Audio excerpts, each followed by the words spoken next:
람타는 3만 5천 년 전 레무리아인으로 태어나 그 당시 알려진 세상의 4분의 3을 점령한 고대 정복자이자 초탈한 마스터이다. 때는 1979년. 람타는 미국의 제이지 나이트라는 여자의 몸을 통해 그 당시 자신이 깨달았던 진리와 가르침을 전달하기 시작한다. 제이지 나이트는 람타가 선택한 유일한 채널러이며 그녀는 람타가 이 지상에 살던 당시 사랑했던 딸이었다. 람타는 단 한 번의 생을 살았으며 인간으로서는 처음으로 초탈한 존재다. 오늘은 신과 사후세계 그리고 환생의 가르침을 담은 책 람타 화이트북 두 번째 이야기를 해보겠다.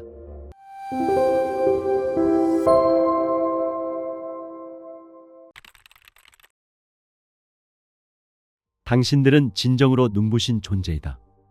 당신들 중 어느 한 사람이라도 없었다면 생명이나 우주 그리고 분자 구조까지도 결코 존재하지 않았을 것이다. 당신은 자신의 세포 구조에 생명의 숨결을 불어넣고 생존하기 위한 본능적 수단을 부여했을 뿐만 아니라 물질적 육신을 다듬고 진화시키기 위해 통합하였다. 당신이 설계한 과학적 진화를 통해 당신 스스로 네안데르탈인에서 호모 사피엔스로 진화하였다. 당신이 퇴보할 수 있다고 생각하는가? 그렇지 않다.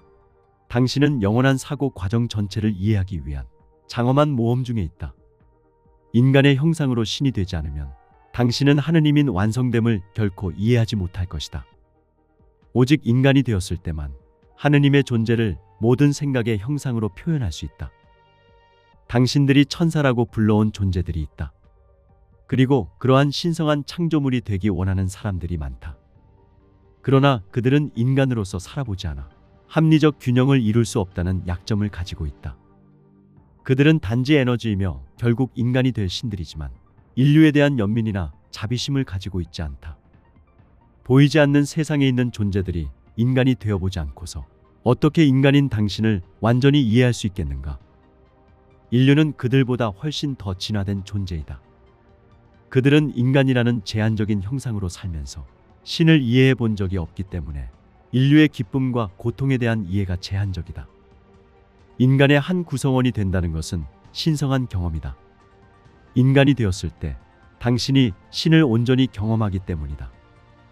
당신이 이 세상에 있는 이유는 지금 현재 머물고 있는 육신의 밀도를 통해 신을 계속 탐험하기 위해서이다. 모든 사람들은 3차원의 세계가 현실이라고 생각하지만 2차원에 있는 모든 것은 거대한 환영이다. 왜냐하면 이 현실은 꿈처럼 사라지기 때문이다. 진정한 세계는 당신의 내면에 있다. 당신이 현실이라고 말하는 이 세상은 혼 안에 흐르는 감정을 통해서 현실을 인지할 수 있는 눈이 없었다면 절대로 존재하지 않았을 것이다. 이 경이로운 무대는 당신이 어떠한 현실을 원하든 꿈을 현실로 만들 수 있는 기회를 제공한다. 왜냐하면 당신 자신인 신은 어떠한 생각으로도 꿈꾸고 그것을 감정으로 느끼고 꿈을 현실로 구현할 수 있는 무한한 자유를 가지고 있기 때문이다. 밀도가 있는 세상에 사는 이유는 이곳에 살면서 증명하기 위해서이다. 그리고 이것은 오직 인류에게만 한정된 경험이다. 신은 당신과 분리되지 않았다. 당신과 그는 하나이며 동일하다.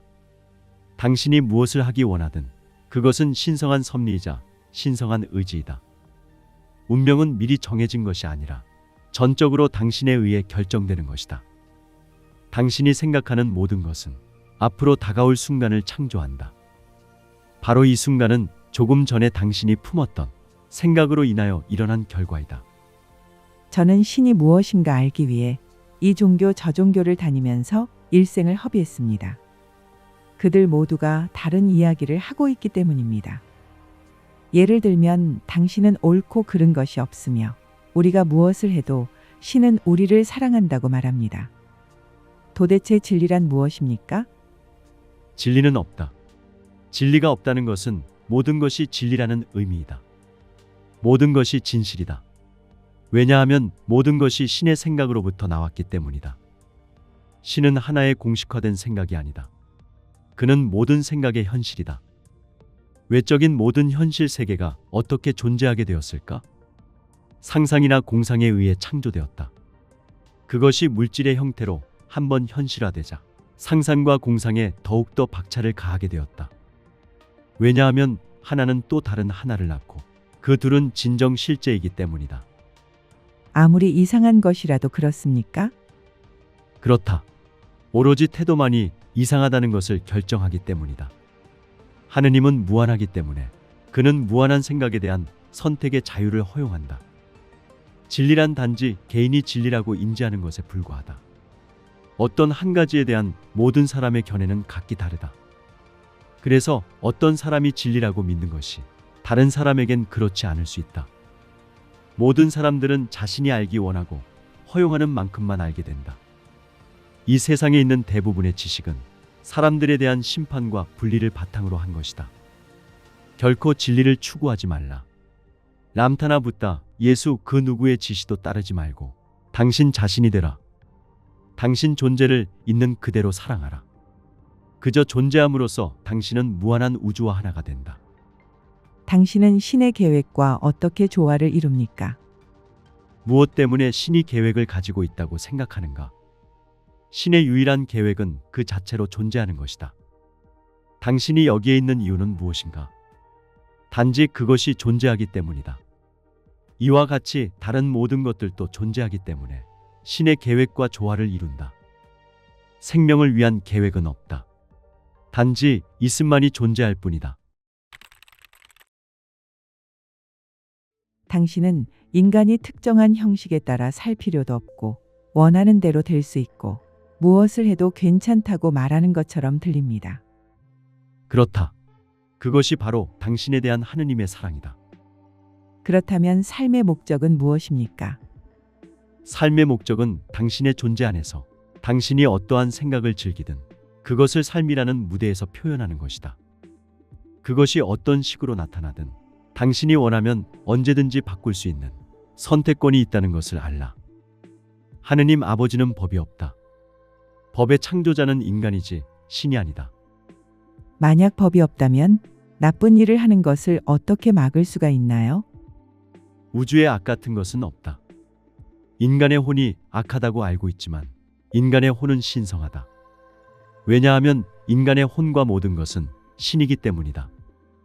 모든 것이 신의 일부이기 때문에 어떤 것을 사악하다고 하는 것은 신이 사악하다고 말하는 것과 마찬가지이다. 신은 선하거나 악하지 않다. 선도 없고 악도 없다. 오로지 있음만 존재할 뿐이다. 오직 인간이 다른 인간을 심판한다. 누가 내 딸에게 해를 가한다면 그것은 악입니다. 당신은 사람을 죽이는 것이 악이 아니라고 생각합니까? 그렇다. 나는 어떤 것에 끝이 있다고 믿음으로써 나 자신을 제한하지 않기 때문이다. 죽음이란 없다. 한 사람이 다른 사람을 죽이는 선택을 했다면 그 다음 순간 그는 자신의 행위로 인하여 엄청난 죄의식과 벌을 받게 될 것이라는 두려움에 시달리며 살아갈 것이다. 그래서 다가오는 순간들은 그가 자신의 행위에 대해 스스로를 용서하지 않는 한 안정되지 않을 것이다. 죽임을 당한 사람은 또다시 돌아올 것이다. 만약 내가 그 행위를 혐오하고 살인자를 비판한다면 나는 그것을 나 자신에게 되돌리는 것이다. 살인자는 이미 자신의 비판을 창조하였다. 왜냐하면 그가 그 행위에 대하여 어떤 태도를 가지건 그것의 작용 가운데 있으며 이후 자신의 생각과 감정의 세계에서 그 일을 해결해야 할 것이기 때문이다. 자신을 표현하기 위해 누군가에게 죽임을 당한 사람이 피해자가 아니라는 것을 기억하라. 왜냐하면 그는 자신이 비참하게 죽거나 혹은 누군가에게 괴롭힘 당할 수 있는 가능성을 생각해 왔을지도 모르기 때문이다. 그는 그것을 숙고했었고 두려움을 가졌기 때문에 그 사건을 끌어온 것이다. 그래서 살인하는 사람이나 죽임을 당하는 사람은 그러한 것을 이해할 필요가 있기 때문에 그 경험을 하기 위해 서로를 이끈 것이다. 모든 것은 지혜를 제공하는 경험이다. 최근에 두 사람을 알게 되었습니다. 그들이 내 삶에 나타난 이유는 어떤 카르마 때문이며 서로 배울 것이 있기에 만난 걸까요? 모든 사람들이 이해해야 하는 것은 카르마는 신의 법이 아니라 그것을 믿는 사람들의 법이라는 것이다. 그들은 이 생에서 한 일에 대해 다음 생에서 갚아야 한다고 믿는다. 일어나는 모든 일들이 카르마가 계속 실현되는 것이라고 여긴다. 카르마의 법칙은 오직 그것을 믿는 자들에게만 진정한 현실이다. 유일하게 존재하는 법칙은 당신이 당신의 왕국에 유효하도록 허용한 것들이다. 당신이 카르마를 미끼로 선택했다면 당신은 틀림없이 당신이 만든 창조물의 소나기에 놓이게 된다. 당신이 그 믿음에 힘을 부여했기 때문이다. 그러면 그것은 당연히 당신의 삶에서 힘을 발휘할 것이다. 그렇게 되면 지난 생애에서 했던 일들을 무효화하거나 영광스럽게 하기 위해 계속해서 이곳으로 반드시 돌아올 것이다. 카르마의 구속을 통해 완성을 이루려고 애쓰는 사람들은 얻으려고 투쟁하는 것들을 절대 얻지 못할 것이다. 왜냐하면 하나의 카르마를 갚는 동안 그들은 또 다른 카르마를 만들기 때문이다. 그들이 아무리 많은 생을 살아도 그들은 신의 상태인 있음의 상태에 절대로 도달하지 못할 것이다. 그들은 빚을 청산하기보다 오히려 계속 불어나는 빚에 허덕일 것이기 때문이다. 나는 오직 있음만을 인정한다. 그것은 자아가 되는 것을 막는 어떠한 법도 원리도 없는 온전함이다. 만약 카르마의 사상을 받아들인다면 그것은 경험을 얻기 위한 선택이고 당신의 창조이다. 당신이 제한된 힘과 인과응보라는 환영을 창조했다는 것을 인식하라. 카르마라는 것을 받아들임으로써 당신의 운명은 자신의 제한된 사고의 포로가 된다. 매 순간 당신이 선택하는 어떤 현실도 자유롭게 창조하고 경험할 수 있다. 당신은 그렇게 할 수 있는 무한한 힘이 있기 때문이다. 카르마는 존재하지 않으나 원함은 존재한다. 살인, 사고, 그리고 강도와 같은 일들은 벌이 아니다. 그것들은 전생에 했던 일 때문에 갚아야 하는 것이 아니다. 숙고된 경험의 결과로 당신에 의해 창조된 것이다. 그러한 것들은 영원히 지속되는 상황이 아니다.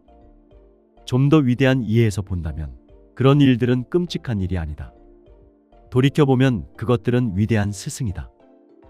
당신의 운명을 누가 창조한다고 생각하는가? 오직 당신이 당신 자신의 운명을 통제한다. 매 순간은 완전히 새로운 순간이다. 그것은 어제의 포로가 아니다. 그리하여 당신은 지금 이 순간 자신이 하고자 하는 어떠한 것이든 자유롭게 할 수 있다. 그것이 당신에 대한 하느님의 사랑이다. 과거는 더 이상 존재하지 않으며 어느 누구도 과거에 구속당하지 않는다. 1000년 전에 했건 무엇을 했든지 간에 어느 때라도 갚을 필요가 없다. 당신이 무엇인가를 한 바로 그 순간 당신은 그것을 함으로써 이해를 얻었고 그것으로부터 중요한 가치를 깨달았다. 지금 이 순간이 존재하는 모든 것이라는 것을 깨달으라. 당신은 이전에 했던 어떤 일과 균형을 맞추기 위해 이 세상에 돌아온 것이 아니라 물질을 통해서 스스로 진화하고 이 세상을 경험하며 얻어지는 감정 안에서 자신을 성취하기를 원했기 때문에 돌아왔다. 당신은 배우기 위해 여기에 있다. 다른 생에서 당신이 했던 일들에 대해서 자신을 용서하는 한 당신은 절대 어떠한 것에 대해서도 갚아야 할 필요가 없다는 것을 알라. 자신을 용서한다면 이 생과 앞으로 다가올 생들이 존재의 경험을 위한 모든 것의 미래인 지금 이 순간의 일부분임을 알 것이다. 유일하게 잘못한 것이 있다면 당신이 무엇인가 잘못했다고 믿고 있는 것임을 알라. 당신 자신을 사랑하라. 어떤 법도 없는 상태가 되라. 그것은 당신의 목에 감긴 밧줄을 풀어 제대로 숨쉬게 한다는 의미이다. 자신에게서 법과 교리 그리고 제한적인 믿음을 없앤다면 자유와 무한함이 되도록 허용하는 것이다.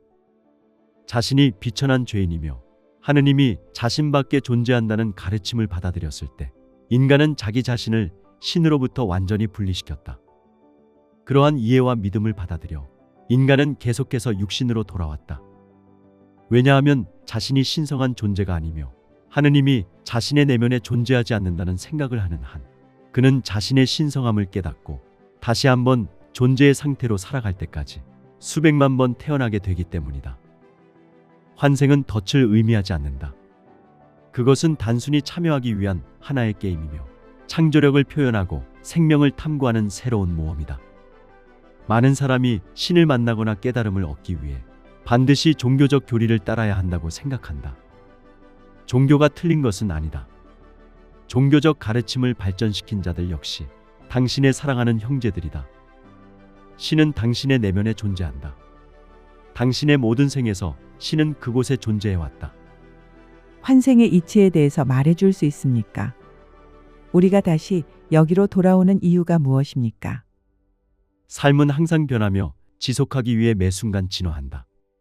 삶은 각각의 존재가 가진 태도에 따라 매 순간 창조된다. 어느 누구도 이 세상에 환생하도록 강요당하지 않는다. 여기에 돌아오기로 결정한 것은 당신이다. 이 세상 어느 누구도 당신의 의지에 반하여 당신에게 무엇을 강요할 수 없다. 당신이 여기에 있는 유일한 이유는 당신이 여기에 있기를 원했기 때문이다. 당신이 여기에서 무언가 실현할 필요가 있기 때문이다. 환영으로 이루어진 이 세상에서 어떤 것을 경험하길 원하기 때문이다. 이 왕국의 훌륭한 점은 이곳이 계속 나아가고 변화하고 있다는 것이다. 또한 이곳에서 당신은 자신이 원하는 어떠한 역할이라도 할 수 있다. 당신에게 슬프고 고통스러운 것들이 다른 사람들에게는 행복일 때가 있다. 여기에 있는 모든 사람은 행복하다. 왜냐하면 모두가 자신의 의지대로 원하는 것을 정확히 하기 때문이다. 그들이 아픔을 원하면 그들은 아프게 된다. 그들이 행복을 원하면 그들은 행복하게 된다. 전생에 대해서 알려고 하는 것은 현명하지 않다. 과거를 통해 어떤 해답을 찾으려 하면 당신은 이 생의 순간을 절대로 경험하지 못할 것이며 미래에 대해 현생이 가지고 있는 해답도 얻지 못할 것이다. 지금 이 순간에 사는 법을 배우라. 어떤 일로 인해 다른 사람을 비난한다면 그것은 단지 그들에게서 보이는 자신의 한 단면을 비난하는 것이다. 당신의 주의가 그러한 면에 이끌린 것이다. 어느 누구도 판단할 자격이 없다. 그들이 누구이건 그들이 어떻게 표현하건 그들을 사랑하라.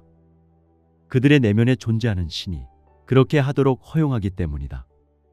단지 존재하는 것만으로도 그들은 사랑받게 되어 있다. 당신이 비판했던 모든 것을 품에 안고 당신이 경멸했던 모든 것을 사랑할 때 어떤 일이 일어날까?